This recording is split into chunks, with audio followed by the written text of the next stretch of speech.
Hello, learning point Neemuch में आपका स्वागत है।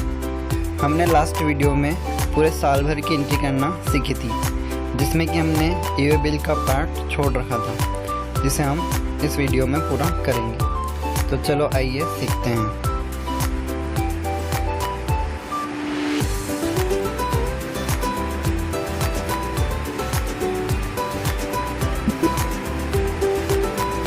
यहाँ पर हमने एक कंपनी बना रखी है लर्निंग पॉइंट नीमच नाम से, ठीक है।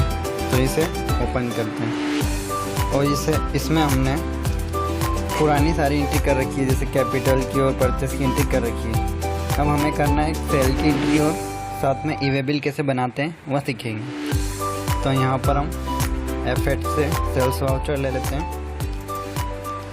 और एंटर करके यहाँ एक नई पार्टी बनाएंगे अल्टर C के साथ। पार्टी का नाम देते हैं Shalimar traders Bangalore. Okay, group जाएगा सन्ड्री डेटर्स बेंगलोर। स्टेट सही डालेंगे यहाँ पर कर्नाटका, और यहाँ पर इसका पिन कोड मालूम नहीं तो अभी ऐसे कोई सा सर्च करके डाल देते हैं गूगल में। टाइप करेंगे बेंगलोर पिन कोड।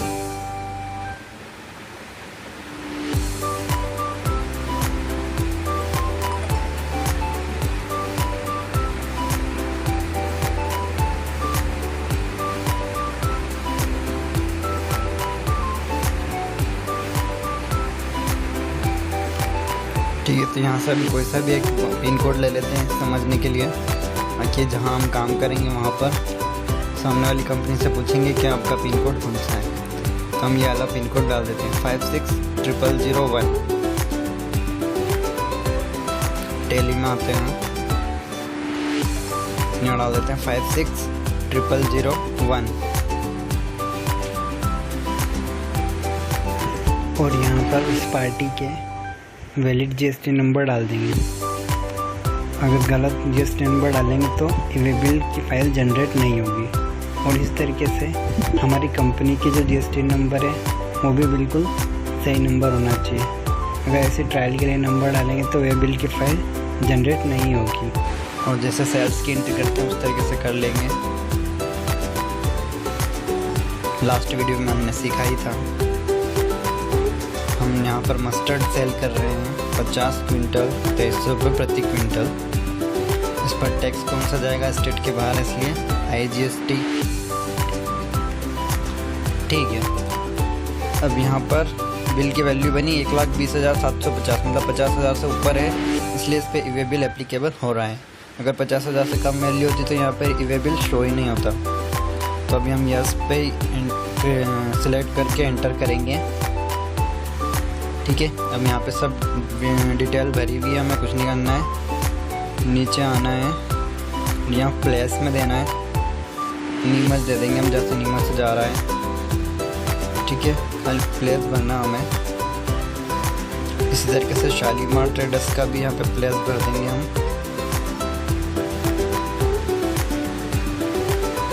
ठीक है।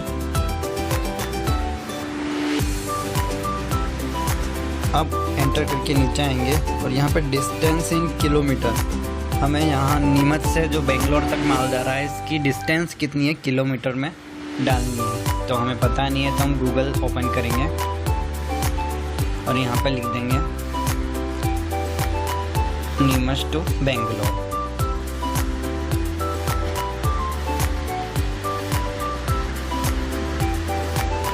ठीक है, तो यहाँ पर डिस्टेंस आ चुकी है नीचे 1549 क्विंटल। तो 1549 या 1550 कुछ भी लिख सकते हैं, एवरेजन लिखना रहती है यहाँ पर।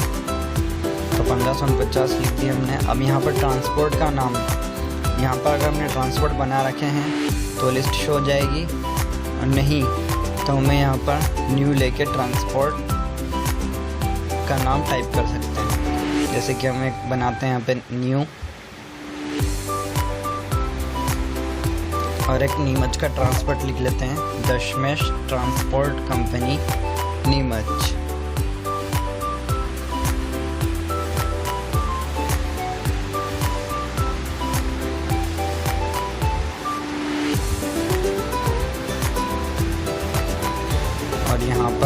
ट्रांसपोर्ट की जो आईडी है वो डाल देंगे, नहीं हो तो उसे ब्लैंक भी कर सकते हैं। और यहाँ पे गाड़ी नंबर, जिस गाड़ी से माल जा रहा है, रेगुलर, और यहाँ पे उस बिल्टी का नंबर आएगा जो ट्रांसपोर्ट की बिल्टी है उसका नंबर। अगर आईडी ट्रांसपोर्ट आईडी डाल रहे हैं तो यहाँ पर बिल्टी नंबर डालना ज़रूरी है, और नहीं है तो सब ब्लैंक छोड़ सकते हैं। ठीक है,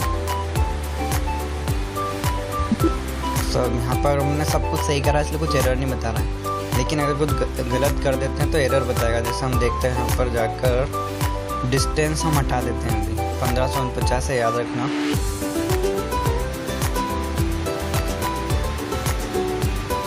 अब हम यहाँ पर सेव करते हैं तो यहाँ पे एरर दे दी है, mandatory information for e-way bill is not specified verified distance, मतलब बता रहा है कि डिस्टेंस आपने वेरीफाई नहीं करा है।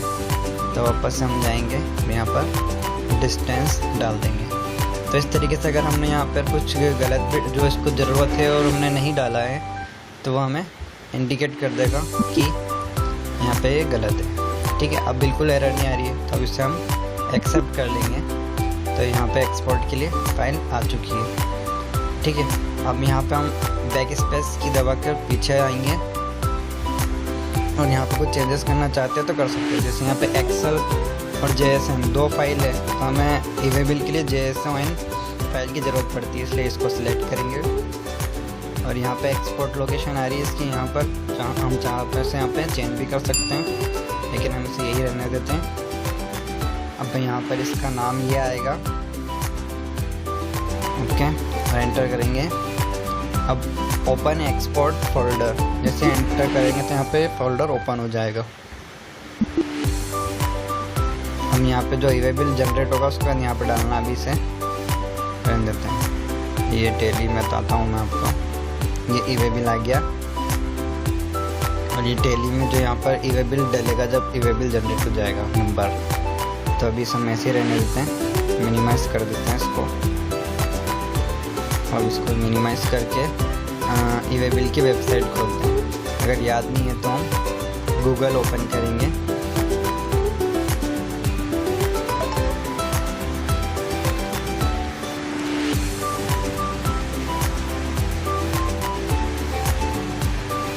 और यहाँ पर ई-वे बिल टाइप कर देंगे,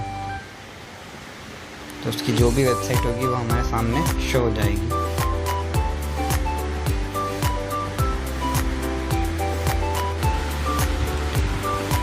ई-वे बिल की वेबसाइट पर क्लिक करेंगे,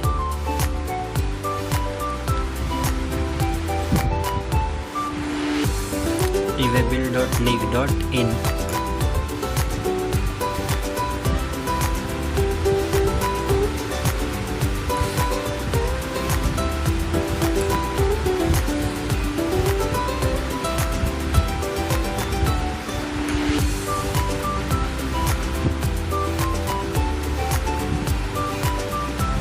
तो ये बिल की वेबसाइट ओपन हो चुकी है।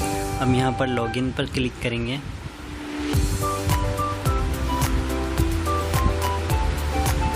और यहाँ पर जिस कंपनी का हम ई-वे बिल बनाना चाहते हैं उससे लॉगिन करेंगे। जैसे हमारा लर्निंग पॉइंट नीमच था तो उसका एक यूज़र नेम हमने बनाया है, वो यहाँ पर टाइप करेंगे। आप जहाँ पर भी काम करने जाएंगे उनसे यूज़र नेम और पासवर्ड ले लेना,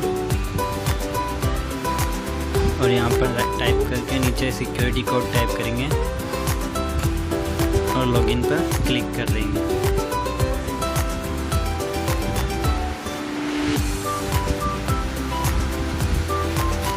अब यहाँ पर ये पासवर्ड चेंज करने के लिए पूछेगा, तो हमें कुछ नहीं करना, एग्जिट पर क्लिक कर देना है।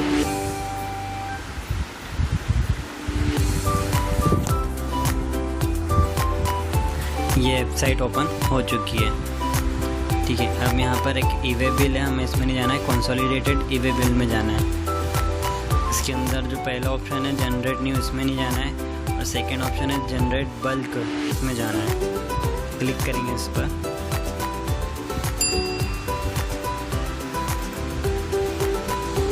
और यहाँ पर आ रहा है चूज़ फाइल्स। अभी यहाँ पर नो फाइल चूजन लिखा हुआ है, तो हम यहाँ पर चूज़ फाइल पर क्लिक करेंगे और हमने जो टैली से JSON फाइल एक्सपोर्ट की थी ईवे बिल की, उसको यहाँ पर सिलेक्ट करेंगे। ये ईवे बिल JSON फाइल, इसको ओपन करेंगे।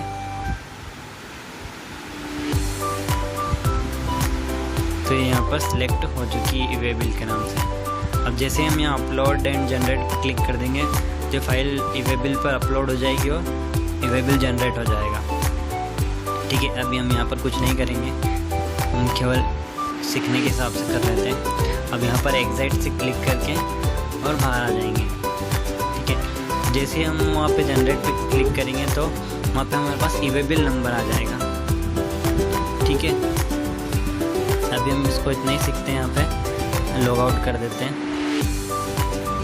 जो अब ईवे बिल जो नंबर आएगा तो उसे हमें टैली में इंसर्ट करना होगा, जो कि यहाँ पे हमने छोड़ रखा है। तो यहाँ पर वो ईवे बिल नंबर डल जाएगा। ठीक है, और इसको सेव कर लेंगे। तो इस तरीके से हम ईवे बिल बना सकते हैं। अब टैली में इसकी रिपोर्ट देखना हो तो हम जाएंगे डिस्प्ले में,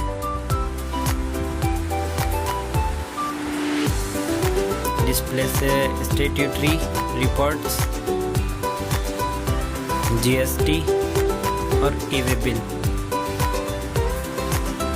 इसके अंदर ये 3 इंफॉर्मेशन है हमारे पास। सबसे पहले ईवे बिल रिपोर्ट, इसके अंदर जो भी ईवे बिल हमारे पास कंप्लीट रहते हैं वो आते हैं। तो अभी हमारा वो ईवे बिल नंबर डाला है, इसलिए शो नहीं हो रहा है। इसमें आता है ईवे बिल एक्सपोर्ट, हमने जो इनवॉइस एक्सपोर्ट किया था ईवे बिल के लिए वो यहाँ पर शो हो रहा है। ठीक है, ये वाला बिल एक्सपोर्ट किया था हमने। पीछे आते हैं, फिर एस्केप दबाएंगे, पीछे आएंगे। अब यहाँ पे आता है update e-way bill information, all item करके इसको ओपन कर लेते हैं। अब यहाँ पे जो भी इंफॉर्मेशन इसकी खाली हो शो कर देगा। जैसे यहाँ पर ईवे बिल नंबर हमने नहीं डाल रखा है, तो जैसे ईवे बिल जनरेट हो जाएगा तो हम यहाँ पर उसका ईवे बिल यहाँ पे बाद में भी डाल सकते हैं, ईवे बिल नंबर। ठीक है, तो इस तरीके से हम ईवे बिल बना सकते हैं और उसे मैनेज कर सकते हैं।